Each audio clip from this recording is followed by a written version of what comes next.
ආයිබෝවන් යාළුවනේ ඔයාලා හැමෝටම ඔන්න ඉතින් මම අලුතෙන් වගාවක් කරන්න යන්න තමයි බැලුවේ.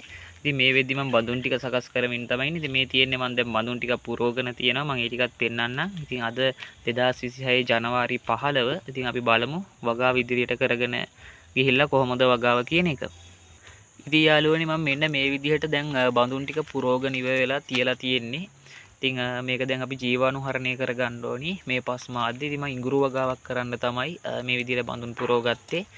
චීන ඉඟුරු ප්‍රභේදය වගේම රැංගුන් ඉඟුරු ප්‍රභේදයේ මේ දෙකේම වගාවක් මම කරනවා. ඉතින් ඔයාලටත් කරන්න පුළුවන්.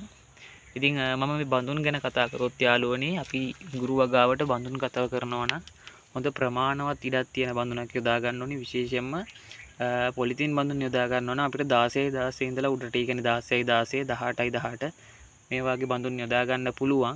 ඉතින් මේ පොලිතින් බඳුන් යොදා ගැනීමේ වාසිය තමයි අපිට වගා වාර කිහිපයක් එන අවුරුදු කිහිපයක් මේක යොදා ගන්න පුළුවන්. සාමාන්‍යයෙන් අර පිටියුර හාලුර වලට වඩා කල් පැවැත්ම අති වැඩි. පොඩි අවාසියකට තියෙන මේකේ ජලය බැස යාම පොඩ්ඩක් අඩුයි. ඒ හින්දා සිදුරු අඩුයි නම් අපිට සිදුරු කරන්න වෙනවා. හොඳින් ජලය බැස යන ආකාරයට. ඒ වගේම හොඳ සැහැල්ලු පස් මාධ්‍යයක් යොදා ගන්න වෙනවා. ඉතින් සාමාන්‍යයෙන් මේ ඉටිකොල දෙන්නේ කිලෝ ගානට කවර. කිලෝ එකක් රුපියල් 700ක් වගේ වෙනවා. ඉතින් කිලෝ එක කවර 25ක් වගේ තමයි තියෙන්නේ. ඉතින් මම මෙතන 18යි 18 ප්‍රමාණයේ බඳුන් තමයි යොදාගෙන තියෙන්නේ. ඉතින් මේවා සාමාන්‍යයෙන් ඔය බෙහෙත් කඩවල බුලත් කඩවල මේ ප්‍රමාණයේ කවර කිලෝ එකේ වණ්ඩ ගන්න තියෙනවා. ඉතින් ඔයාලට එහෙම හොයා ගන්න පුළුවන්. ඉතින් යාළුවනේ ඊළඟට පස් මාධ්‍ය ගැන කතා කරොත් අපි සැහැල්ලු පස් මාධ්‍යයක් තමයි යොදා ගන්න ඕනි.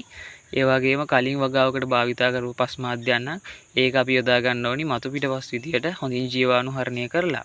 ඉතින් මෙතන මම පස් මාධ්‍ය විදිහට යොදාගෙන තියෙන්නේ මතු පිට පස්, කර 10, කුකුල් පොහොර, බාගෙට දිරපුවේ ගස් යට තියෙන කොළ රොඩු, ඊට පස්සේ ගොම පොහොර හොඳින් දිරපුවා, ඊට අමතරව වැලි කොටස් එකක් පොඩිවට කපාගත්ත මේ වගේ පොඩි පොල්ලෙලි කොටස් එකක් එකතු කරගෙන තියෙනවා. සාමාන්‍යයෙන් අපි බඳුන් පුරව ගද්දී අඟල් 3ක් 4ක් වගේ ප්‍රමාණයක් බඳුන පිරුණාම හොඳටම ඇති. මොකද මේක අපි බීජ සිටුවෙන් පස්සේ වර්ධනෙත් එක්ක තමයි අල උඩට මතුවෙද්දී හොඳින් පස් යොදන්න ඕනි.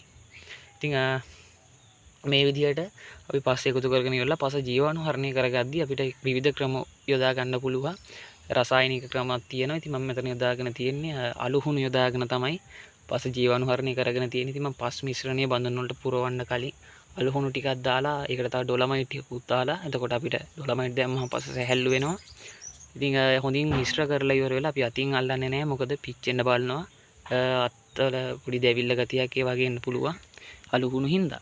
ඉතින් හොඳට මිශ්‍ර කරලා ඉවරලා මේ වගේ අපිට වහලා තියන්න පුළුවන් නම් හොඳයි. දින කිහිපයක් එතනම. එහෙම නැත්නම් මේ වගේ බඳුන් වලට පුරවලා ඉවරලා අපි මේකට හොඳින් ජල සම්පාදනය කරන්න ඕනේ. එතකොට තමයි ජල සම්පාදනයෙන් පස්සේ මේ පස නිකන් තැම්බීමකට ලක් වෙන්නේ. අලුහුණු එක්ක හොඳට මිශ්‍ර වෙලා ඊට පස්සේ ඉතින් අපිට ඊටම පහසුවෙන් වගාවට යොදා ගන්න පුළුවන්. ඉතින් වගාව